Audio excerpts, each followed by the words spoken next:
What's going on, everybody? Mr. J. Gilbert here, and today, Warhammer 3 and Creative Assembly dropped the Changeling gameplay showcase. Now, I'm going to be honest with you, I don't know why they called it a gameplay showcase. It didn't really show much gameplay. It should have said first look or like teaser showcase, right? You'll see what I mean. We'll watch the trailer together, we'll watch the showcase together, and then I'll kind of go back over with my own reactions and review from it. So without further ado, here is the Changeling gameplay showcase.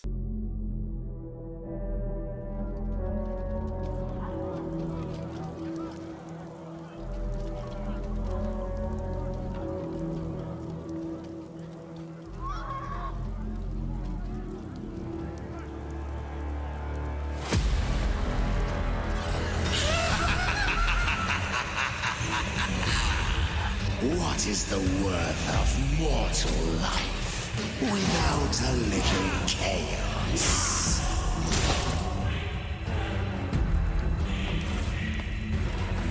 My staff has merely been the carrot, and I am the stick. Let the game begin.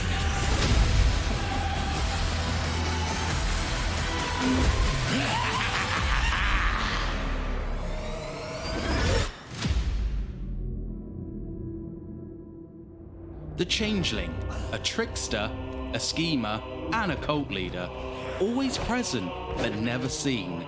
He can take on many faces, all but one, the great God Zeech himself. Excited to see the deceiving horror in action? You can order or share your thoughts below. In the Realm of Chaos campaign, the Changeling starts his journey of deception and disorder in Nordland. And in the Immortal Empires campaign, he begins his scheming in Stirland. The Changeling operates in the shadows and will never overtly hold a settlement, but this does not make him a horde faction. As he isn't tied to a region, he can roam about the map recruiting units from anywhere and is free from all diplomatic penalties from trespassing. His only goals are to scheme and sow chaos while his cults operate obscured within settlements he has won victory over. After winning a settlement, the Changeling can plant hidden trickster cults to the ends of creating disorder in one form or another. There are two types of building chains, symbiotic and parasitic. Symbiotic buildings help the settlement grow, and of course, this helps the Changeling at the same time. The better a settlement does, the better you do. Parasitic buildings, on the other hand, cause damage and destruction, rotting the settlement and region from within. So there are a few choices to make. Do you want your host settlement to thrive, slowly die, or have a balanced give and take? For the most part, symbiotic buildings won't cause any real issues for the host settlement, and they can be blissful in their ignorance. They will provide you with fewer cult supplies compared to their parasitic counterparts, but that's the trade-off for remaining in the shadows. Parasitic buildings are more disruptive, upping corruption and lowering control. They also increase the chance of your cults being discovered in a settlement, meaning your cults can be booted out.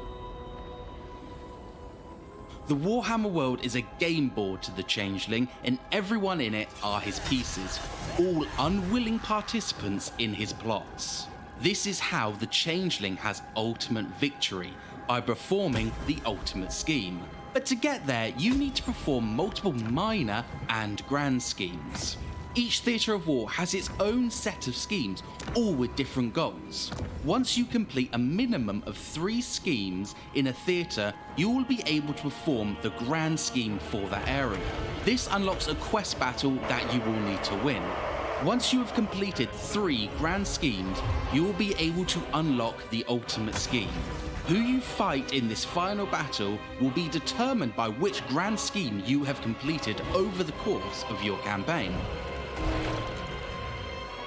One of the Changeling's greatest tricks is the ability to become anyone he wishes. You unlock new forms by defeating that lord or hero in battle, specific schemes, or diplomatic alliances. Once you've chosen which form you wish to take from the lords and heroes you have unlocked, you can transform into them freely in battle, inheriting their strengths and weaknesses. This opens up a huge number of tactical options when planning your grand strategies and will always keep your opponent guessing. Comment which lord you would take into battle. To order or find out more about the game, check out the links below. Along with the assortment of existing units that the Forces of Siege can access, Shadows of Change brings a few more to the Raven Gods roster.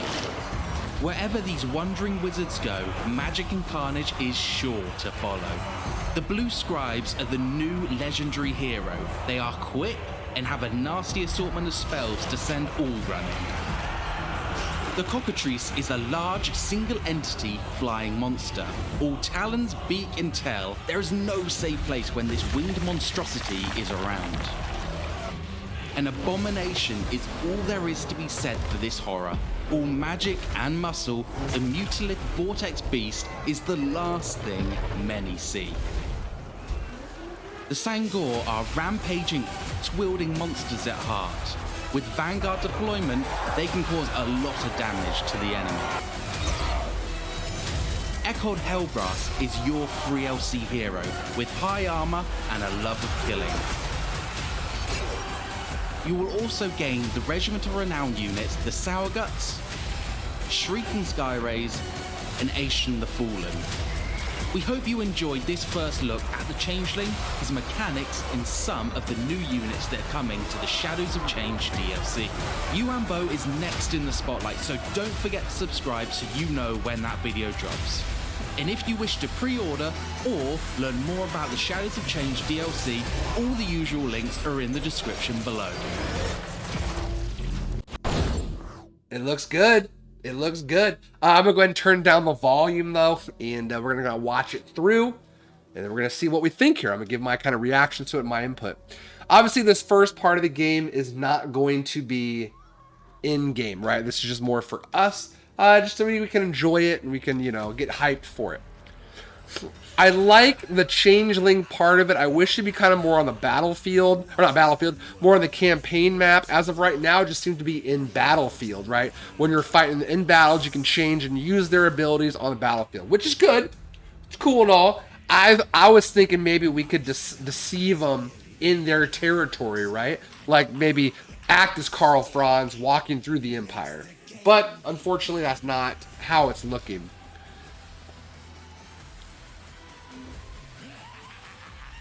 We'll just enjoy the cinematic there for a moment. Now we're getting into the real, quote-unquote, gameplay trailer.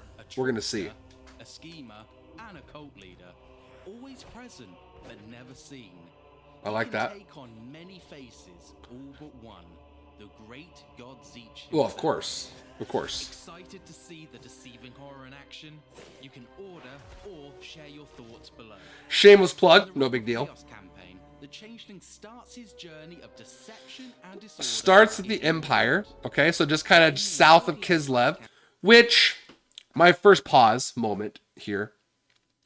This seems to be an attack on the Empire, which Kislev may have a part of that. And I guess you're close enough to Kislev, but then why is Cathay and Kislev also featured in the Shadows of Change? If the Changeling is going to start right here in like Sterling, basically, wouldn't this be an Empire DLC then, and give them some more materials to kind of, and more units and a new rework to kind of fight against the Changeling? I don't know if the location of this is appropriate, I guess you'll say. Kislev is fairly close, so that makes sense. But then what brings Cathay into this? I don't know. Maybe if you guys know, please comment below what part I'm missing and why the Changeling is here in basically the Empire's turf, but yet the DLC is going to focus on Cathay and Kislev. I don't know if I'm missing something, or if you can better explain it, please put it in the comments below. Campaign, he begins his scheming in Sterling. The Changeling operates in the shadows and will never overtly hold a settlement, but this does not make him a horde faction. That's going to be a completely different playstyle. He can roam about the map, recruiting units from anywhere, and is free from all diplomatic penalties from trespassing. It'll go over here, more explanation in just a moment. And sow chaos his cults operate obscured within settlements he has won victory over. After winning a settlement, the Changeling can plant hidden trickster cults to the ends of creating disorder in Okay. one form or another. Okay. There are two types of building chains. All right. So it'll go a little bit more detail with how this works. Now, I knew the Changeling wasn't really a build an army type faction, okay?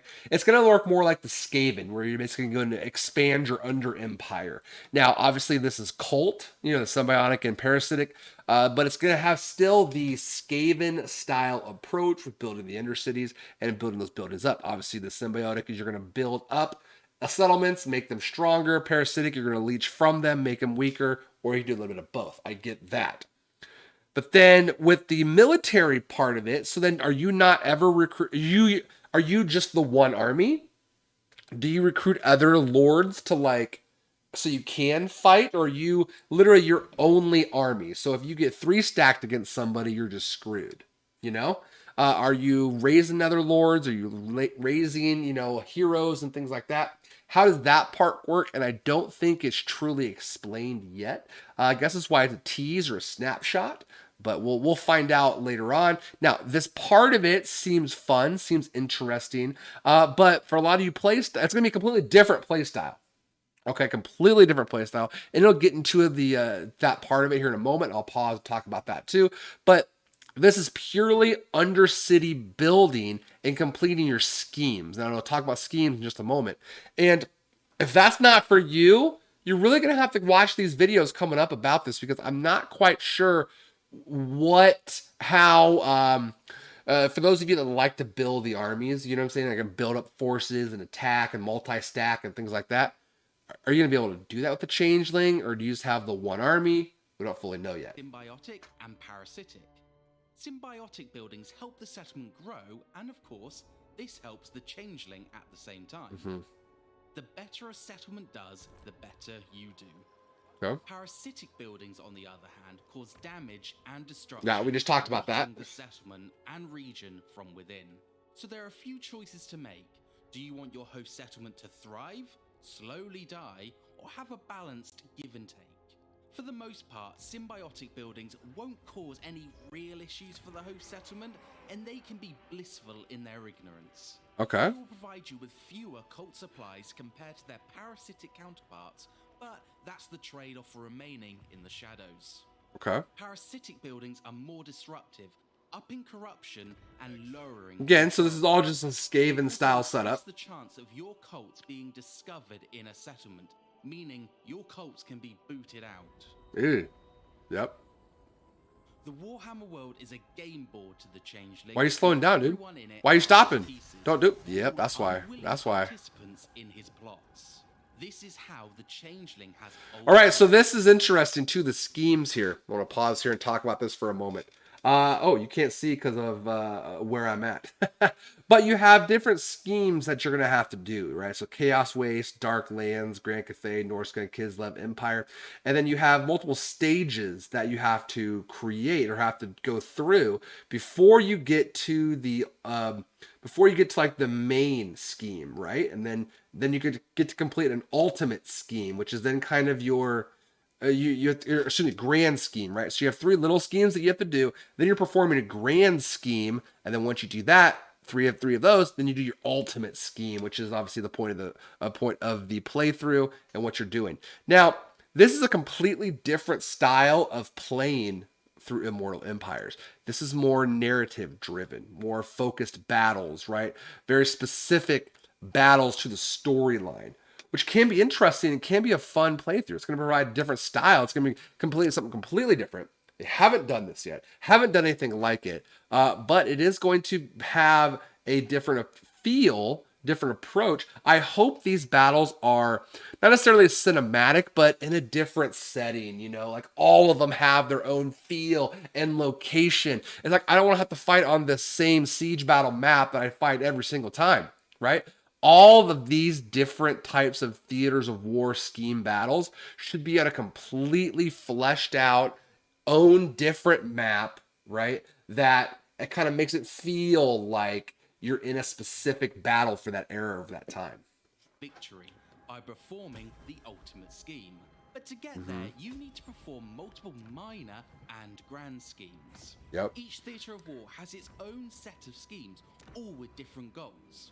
Once you complete a minimum of 3 schemes in a theatre, you will be able to perform the grand scheme for that area. This unlocks a quest battle that you will need to win. Once you have This is gonna make Empire a lot harder. If you like playing as the Empire, once this comes out, Empire is gonna be tough to play now. Which grand scheme you have completed over the course of your campaign. One of the Changeling's greatest tricks is the ability to become anyone he wishes. I like this. So, Pokemon, gotta catch them all, right? Or if you play World of Warcraft, there's basically different skins that you can unlock. So, basically, defeat the Lord in battle, you get their skin, and then you can play as them. So, I think that's really cool. That again, that can be a different play style. If you just want to play through the Changeling just to beat every Lord in the game and get their skin, how cool would that be, right? So you could do it, have to necessarily play through all the schemes, or you could do all of these battles and then go do your schemes. Who knows? But I do think this is a cool idea. It's all laid out here for you under the different races, the different skills and quests that you get. Like, I think this is a very cool concept with the Changeling. It's the point of them, right? That you can take them on, and how you take them on is obviously by beating them in battle. So it gives you a reason to venture to certain places or use those schemes to go to different areas of the map. You unlock new forms by defeating that lord or hero in battle, specific schemes, or diplomatic alliances. Alliances. Oh, so you get in by allying too. Okay. To take from the lords and heroes you have unlocked, you can transform into them freely in battle, inheriting their strengths. I wonder if there's a cooldown though. Freely in battle. So like how much, and if you switch back, like say if you're fighting a Scarbrand here, right, and you get your butt whipped and you're about to die, can you switch to then like Karl Franz and be back to full HP? Like how does that work? When planning your grand strategies, and will always keep your opponent guessing. Comment which lord you would take into battle. Grimgor, obviously, right? Out more about the game, check out the links below. Along with the assortment of existing units that the This is a cool animation. can access, Shadows of Change brings a few more to the Raven God. That's a really cool animation. Wherever these wandering wizards go, I wonder what lore they're gonna have and abilities they're gonna have. are the new legendary heroes. If it's a legendary hero, they gotta have their own their own hero line, their own abilities, right? The Cockatrice is a large single entity flying monster. Oh, this is gonna be tough to fight. Beak and tail, there is no safe place when this winged monstrosity is around. I wonder if the HP, I wonder what the stats are on that creature. And this one too. There is to be said for this horror. All We should face this off against the Kadai Destroyer, right? Maybe even the Dread Saurion from the Lizard Man. Like put them all in a Royal Rumble match and see what happens. magic and muscle, the Mutilith Vortex Beast is Maybe a the Mammoth monster from Norska. many see. Put them all in a map together. Some Thor are rampaging, wielding monsters at heart. With Vanguard deployment, they can cause a lot of damage to the enemy. Vanguard deployment, oh, that's gonna be real nice. Echoed Hellbrass is your free LC hero with high armor and a love of killing. So a magical Harold Hammerstein, right? Shrieking Sky Rays. Those are the Legends of Renowned. and the Fallen. We hope you Basically enjoyed this reskins. first look Got at it. Changeling, his mechanics, and So yeah, what do you guys think? I don't really think it's gameplay. Yes, they showed a little bit of gameplay, but it's not like a lot. You know, it's more of like a teaser trailer, and I think that's the way it should be touted. I don't think they should have said that it was a gameplay trailer. It was more of a first look trailer. Now, there's still a couple weeks away. It's not until the 31st. It's like 3 weeks away until the game drops. I'm sure they're going to ramp out a lot of different teaser trailer for it. Obviously, what they say, Jan Bo is next. Yuan Bo is next in the There we go. spotlight. Yeah. So he's gonna be the next video, so we'll definitely check that out together. Oh, sorry, I wrong scene. But yeah, so he is next. We'll definitely check that out together as well. But let me know in the comments below what you think of the Changeling now that they've shown a little bit more gameplay ish, right, of it. But what's your thoughts on it? You still excited for it? Are you excited for the other lores that are coming to the pack? Are you even gonna get the DLC? Please let me know in the comments below. Thank you as always, guys. I appreciate you, and we'll see you in the next one. We'll talk to you later.